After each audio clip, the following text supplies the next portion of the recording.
Bismillahirrahmanirrahim. Assalamualaikum warahmatullahi wabarakatuh. Perkenalkan, nama saya Minusen Raya Aditama, SPD MPD, dosen program studi bimbingan dan konseling Fakultas Ilmu Pendidikan dan Psikologi Universitas Negeri Manado. Di kesempatan yang baik ini, saya akan menjelaskan salah satu mata kuliah yang akan saya ampu, yaitu bimbingan dan konseling multibudaya, yang mana ini adalah mata kuliah untuk mahasiswa semester 5 yang memiliki bobot sebesar 3 SKS.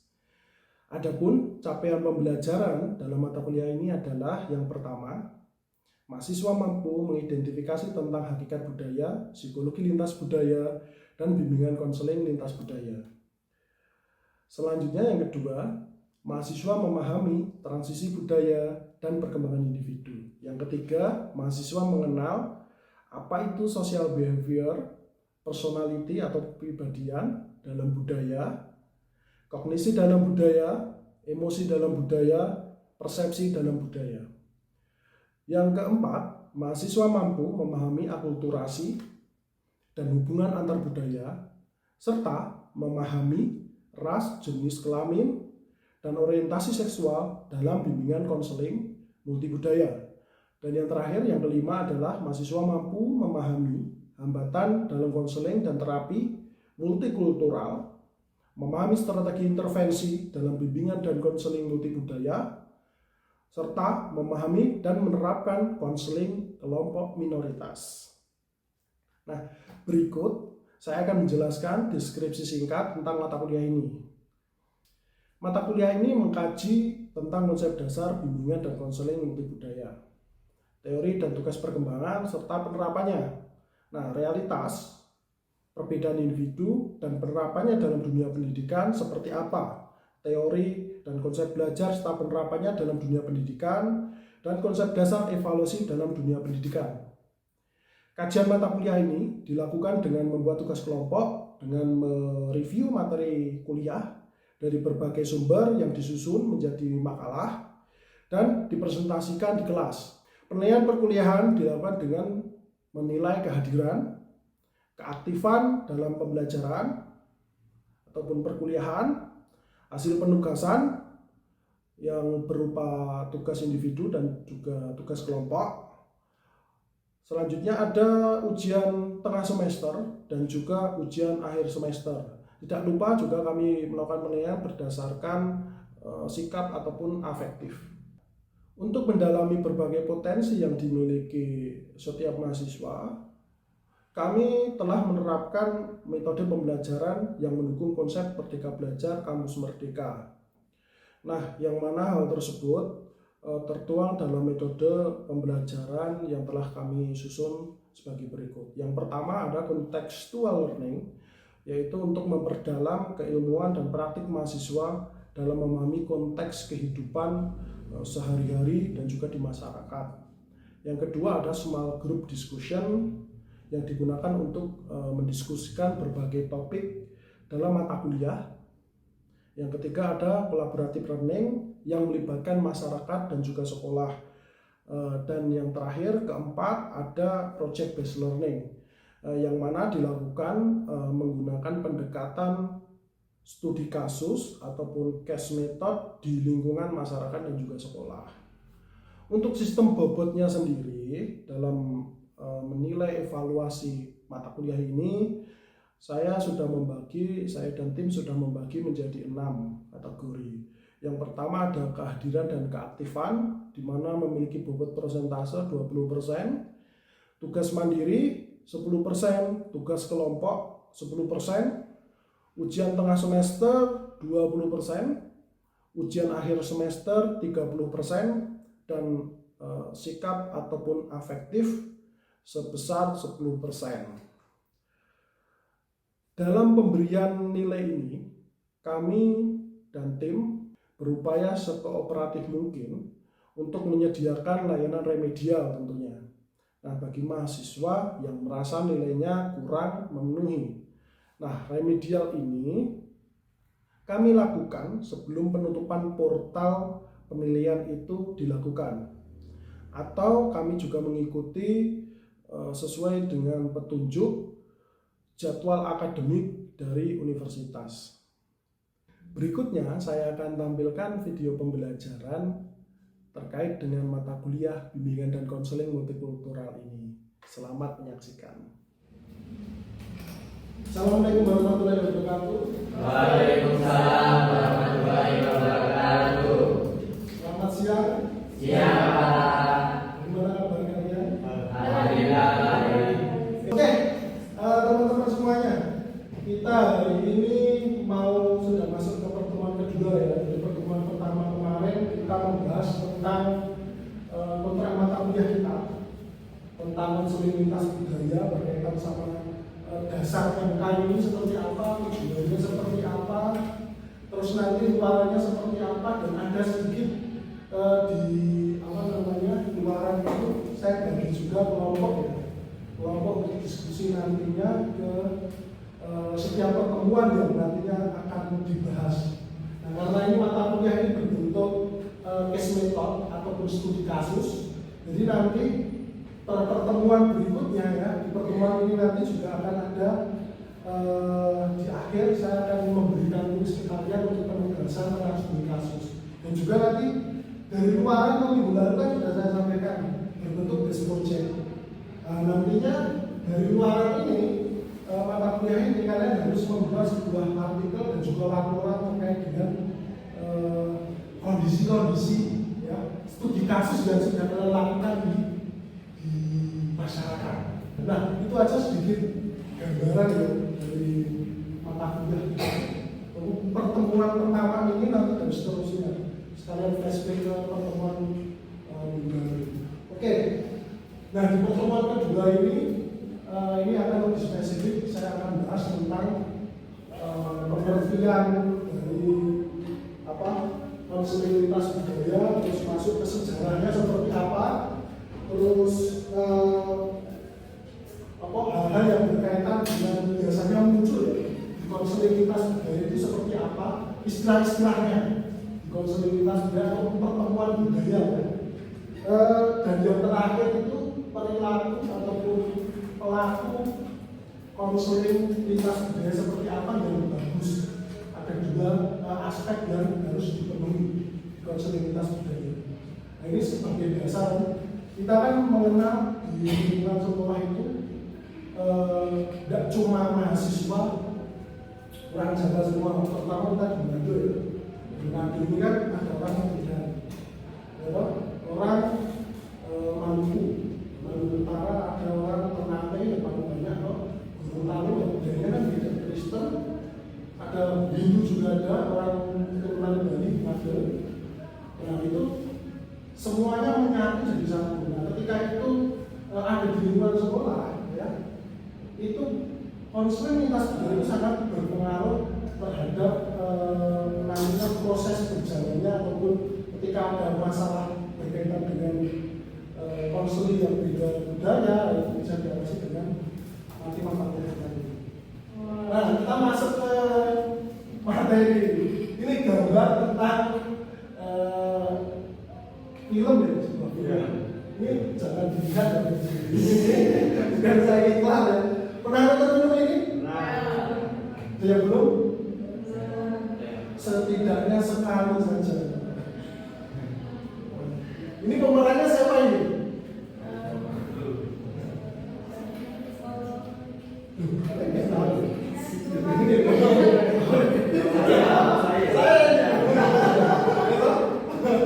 Nah ini siapa? Siapa yang aslinya namanya siapa? Kalau di ini Pak Nafis, Hayati. Kalau yang ini Zainuddin. Nah, Zainuddin ini berasal dari keluarga Bugis. Ibunya itu seorang Bugis. Sedangkan bapaknya orang Minangkabau, asli Minangkabau. Sedangkan Hayati, bapaknya orang Minangkabau, ibunya juga orang Minangkabau. Tahu mereka berdua pacaran, tapi tidak direstui orang tuanya. Kenapa?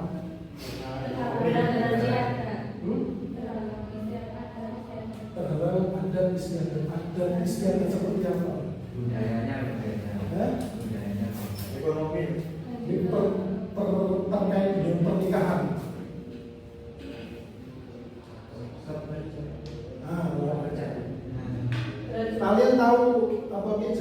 patrialisme sama materialisme? Ya. Nah, itu kan budaya apa namanya yang menganggap bahwa materialisme kan si perempuan itu menjadi apa namanya mazhabnya itu dari perempuan. Orang mana Minang itu kan perempuan itu kan jadi kepala keluarga, ya toh? Nah, sedangkan laki-lakinya enggak. Jadi orang wanita itu yang Minang laki-laki. Sedangkan kalau di Makassar itu kan Makassar Bugis itu patrialisme. Patrialisme itu laki-laki ya kayak Jawa itu. Jadi orang yang meminang perempuan. Nah karena si Zainuddin ini adalah orang Bugis, bapaknya emaknya Bugis, ibunya Minangkabau, maka dia tidak punya garis keturunan di antara keduanya. Paham? Ya. Nah, karena Bugis laki-laki dan dia emaknya. Sedangkan Minangkabau perempuan yang jadi garis keturunannya dari perempuan. Maka dia tidak punya garis keturunan. Dikatakanlah dari keluarganya si Hayati ini bahwasanya kamu itu tidak punya suku. Jadi suku kotor. Makanya hubungan dari percintaan mereka gagas karena aturan adat yang berlaku. Next, ini sudah sama. Sudah pernah nonton? Nah ini baru ini filmnya. Juli 2022. Ini filmnya Boris Bokir. Ini menceritakan juga pernikahan tentang apa namanya adat orang Batak yang dia juga dilarang karena orang Batak itu harus nikahnya sama guru Batak. Jadi si Boris Bokir memperkenalkan guru Sunda kepada orang tuanya dan dibolehkan ya di sini karena perbedaan budaya. Nah, sejalan dari dua film tadi, budaya itu kan sudah ada atau melekat dari diri seseorang tua sejak lahir. Bahkan itu menjadi konsensus jauh-jauh lama dari zaman Aristoteles dan lain sebagainya menuju zaman sebelum Masehi sampai zaman setelah Masehi sampai sekarang ini kan budaya itu sudah melekat sejauh itu. Nah, tapi untuk konsoliditas budaya sendiri itu baru masuk dan mulai berkembang itu pertama kali di Amerika. Karena kasus Amerika itu kan berkaitan sama imigran itu kan dari sana. Nah awal mulanya itu ada rasialisme. Jadi orang kulit putih menganggap banyak imigran dari Nigeria, Afrika yang datang ke sana itu kayak menjadi beban karena orang negro di sana itu hidupnya sangat umum. Dan orang putih, kulit putih itu menganggap bahwasanya ketika orang negro itu seperti seorang pembantu, kriminal dan sebagainya. Itu muncul masalah-masalah rasialisme di Amerika itu di tahun 1990 karena migrasi atau masuknya imigran besar-besaran di sana. Nah, selanjutnya pendekatan lintas budaya ini dipandang sebagai kekuatan keempat setelah pendekatan psikodinamik. Nah, dia apa? Yang si siapa? Dia mau psikodinamik ahlinya ataupun yang mengungkapkan pandangan tentang psikodinamik pertama itu siapa? Sigmund Freud. Bukan Freud ya. Bacanya kan kata orang Freud, tapi prolensasinya itu Freud. Selanjutnya ada behavioristik, ini punyanya Maslow, terus humanistik. Humanistik ini punya siapa? Di mata kuliah psikologi umum perkembangan perusahaan didik ada psikologi pendidikan siapa kalau humanistik? Humanistik itu punyanya dia terkenal dengan pandangannya terkait dengan person center. Jadi nanti siswa itu sebagai pusat ataupun konseling. Di luar itu ada kalau psikolog itu kan mengatasnamakan pasiennya, jadi konselingnya itu namanya klien. Nah kalau konselor seperti kita ini lulusan UDK dan nanti sebagai profesi ambil profesi konselor itu kan namanya konselor. Konselornya atau orang yang mengobati namanya konselor. Prosesnya namanya konseling. Orangnya yang diobati, yang disembuhkan dan diterapi namanya konseling. Nah kalau di psikologi beda lagi. Psikologi orang yang disembuhkan atau diterapi namanya klien. Nah, proses yang namanya proses beda proses psikoterapi atau terapi juga bisa. Nah, orangnya yang terapi itu namanya psikiater bisa, psikolog bisa. Tergantung konteksnya. Ada psikiater itu dia lebih mengarah ke medis, kalau psikolog itu lebih mengarah ke bidang konteksnya. Oke, next ya. Nah, lalu apa itu budaya? Budaya itu didefinisikan sebagai kumpulan ide dan makna yang dibagikan dan disebarkan secara sosial yang digunakan oleh kelompok untuk menghasilkan dan memandu kehidupan mereka.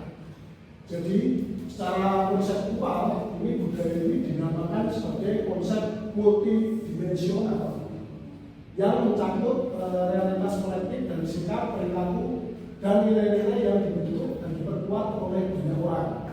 Nah, seperti yang saya sampaikan tadi, budaya Jawa itu terbentuk karena kumpulan orang-orang Jawa. Betul? Di Bali budayanya beda sama orang Jawa Tengah. Bahkan orang Jawa Timur budayanya sama orang Jawa Tengah beda. Orang Minahasa Utara budayanya sama orang Manado beda. Tergantung bagaimana konsensi ataupun asimilasi budaya itu terbentuk di lingkungan masyarakat. Langsung berikutnya, nah ini definisi lain dari budaya. Apa itu budaya? Itu budaya merupakan suatu tatanan pengetahuan, pengalaman, kepercayaan, nilai, sikap, agama. Agama juga termasuk budaya. Ya, karena kenapa kok agama termasuk budaya? Yang bisa bantu. Karena kira-kira ada apa? Betul sekali. Oke. Nah, waktu dan peranan sosial yang diperoleh kelompok besar orang dari generasi ke generasi melalui usaha seorang individu dan kelompok. Jadi sebenarnya individu ini masuk dalam ranah bagaimana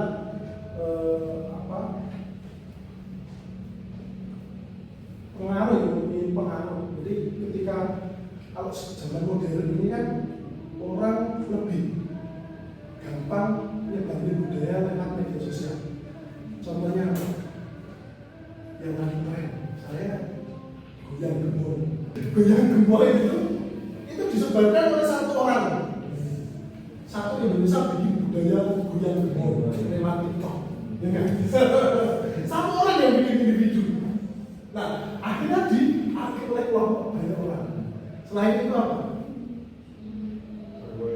Ini bahasa, budaya tentang bahasa. Nanti kita akan bahas tentang bahasa, akan membahas tentang etika, akan bahas tentang tadi transmisi budaya, pertukaran budaya, bahasa masuk salah satunya.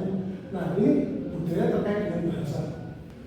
Nah, selanjutnya kita next saja ya.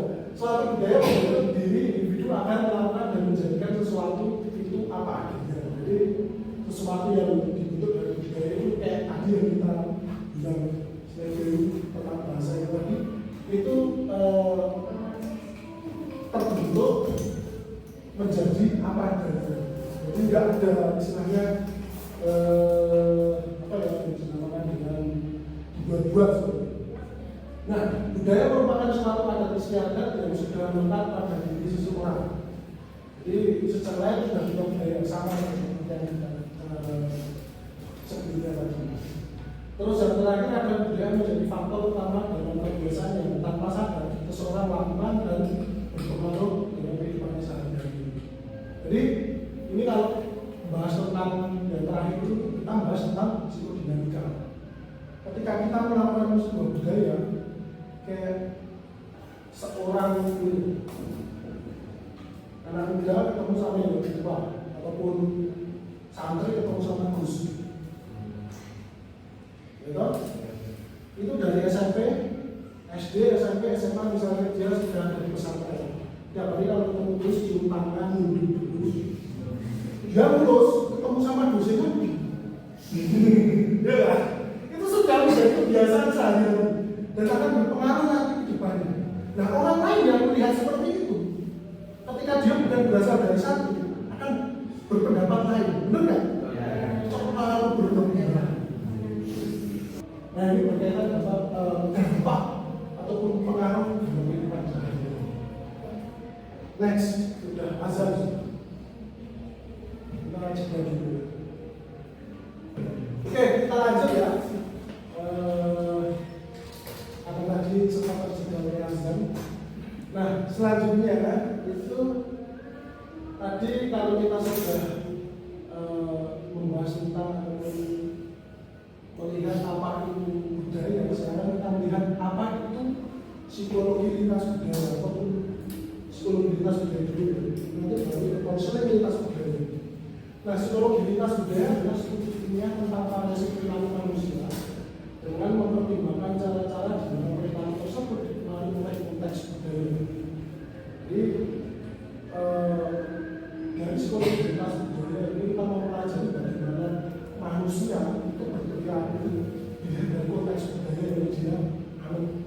Misalnya orang Minahasa dengan orang Gorontalo itu seperti apa budayanya. Jadi kita memandang misalnya saya sebagai seorang Minahasa dan Mas Aris sebagai orang Gorontalo, nah itu saya melihat Mas Aris seperti apa.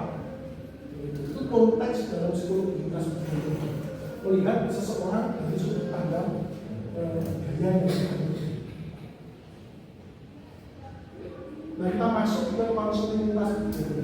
Kalau konseling lintas budaya ini apa sih? Itu konseling yang melibatkan pada berbagai aspek konseling yang berkaitan dengan budaya yang berbeda. Kalau tadi psikologi ya, psikologi secara aspek luas, aspek ilmuwan. Nah, kalau konseling sudah masuk aspek prakteknya atau praktek di dalam proses konselingnya. Jadi ketika konseling di konselor dihadapkan dengan konseling yang beda, budaya itu namanya konseling lintas budaya. Tapi aspeknya bukan itu ya, bukan perbedaan budaya, tapi permasalahan yang terjadi akibat komunikasi budaya yang dilakukan si konseling itu. Misalnya konseling mengalami masalah-masalah rasialisme di sekolah. Selanjutnya adalah hal-hal yang berkaitan dengan konseling lintas budaya. Ada 4 variabel yang biasa kita temukan di pembahasan ketiga ini.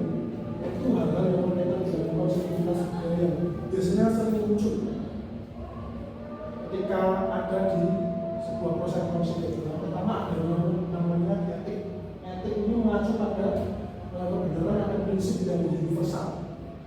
Di mana dalam hal ini yang diketahui merupakan kebenaran bagi semua orang di budaya manapun. Ini contohnya matahari terbit dari timur, bumi itu bulan. Kalau orang masuk rumah lewat pintu dan lewat jendela. Nah, itu kebenaran, benar. Semua mengaku sama. Selanjutnya ada emik. Emik ini mengacu pada kebenaran yang bersifat khas budaya. Di mana dalam hal ini kebenaran bagi budaya tertentu belum tentu kebenaran bagi budaya orang lain. Misalnya saja, tapi ada budaya yang biasa menatap mata saat melakukan komunikasi. Kalau Jawa itu ketika kita mau bicara sama orang yang lebih tua, itu kita harus menunduk. Betul ya? Nah, terkadang ketika kita berkomunikasi dengan orang lain, misalnya ada konseling ya, kita sebagai seorang konseling komunikasi sama konselornya bukan orang Jawa, nggak tahu budaya itu, saya orang Manado. Ketika kita menunduk saja, konselor juga bisa. Kalau diajak bicara ngomong lagi nunduk, perhatikan mata saya. Itu kan nggak tahu budaya yang dianutnya si anak ini. Padahal dia sudah melakukan hal seperti itu dengan benar apa yang dia yakini. budaya seperti itu dari Jakarta. Ada etnosentrisme dan selanjutnya ada stereotip. Dia tahu istilah yang paling sering muncul, etnosentrisme. Mungkin gitu, seperti di budaya di Madura menganggap budaya itu lebih baik dari budaya lain. Nah, untuk selalu jadi menganggap bahwasanya budaya kita itu lebih baik dari budaya orang lain, itu termasuk etnosentrisme. Seperti ada yang tahu? Tik, solatik, ya? Bukan bahasa stereotip. Tempel. Ah, apa namanya? Stempel. Stereotip itu stempel. Stempel tahu stempel? Iya. Stempel itu kan cap, gitu. Nah. Contohnya apa contohnya stereotip itu? Contohnya orang Madura yang dianggap rasa. Nah, oke next ya, kita masuk ke bahasan topik kita yang terakhir. Nah, selanjutnya apa yang melandasi karakteristik setiap orang menjadi pelaku komunikasi yang berbeda dan berbeda? Jadi, setelah kita memahami tentang apa itu budaya, terus sejarahnya seperti apa, konstruksi budaya di Amerika terus masuk ke Indonesia seperti apa, terus pengertian konstruksi budaya seperti apa. Selanjutnya kita bahas mengenai ada tadi istilah-istilah ya, etik, emik, terus etnosentrisme, stereotip. Sebelum saya tarik kesimpulan, ada yang ditanyakan perlu penjelasan lebih terkait tentang konseling lintas budaya itu. Pertanyaan? Tidak jelas semua ya berarti ya? Oke. Jadi kalau sudah jelas, saya mau flashback lagi. Ini tadi terkait dengan istilah-istilah dalam konseling lintas budaya. Ada tadi apa? Etik, etnosentris, nah itu yang harus tapi nantinya dipahami juga. Terus yang terakhir tentang apa saja yang harus dimiliki ketika nanti pertemuan atau komunikasi dengan komunitas budaya itu berjalan dengan baik. Yang pertama tadi apa? Yang terakhir ini kemudian sama kesadaran. Oke, nah mungkin itu saja pertemuan hari ini, tapi sebelumnya ya sesuai dengan apa yang sudah kita sepakati minggu lalu. Maaf. Jadi sesuai dengan kelompok nanti dibagi sebuah kelompoknya untuk ada penugasan. Ini nanti kalau misalkan di foto aja biar cepat. Terus pembagian kelompoknya dua ya. Dua nanti yang tiga kan 9 orang. Yang satu ini 3 orang ngumpul, jadi saya bagi ini saja. Terus ini nanti kita akan nyambung ke pertemuan selanjutnya yang akan membahas tentang transmisi budaya. Jadi ini sebagai pengantar untuk kita masuk ke pertemuan ketiga yang nantinya akan kita bahas tentang transmisi. Oke, itu aja. Semoga hari kalian menyenangkan ya. Dan mohon maaf karena sudah waktunya sudah mepet. Saya akhiri saja pertemuan kita siang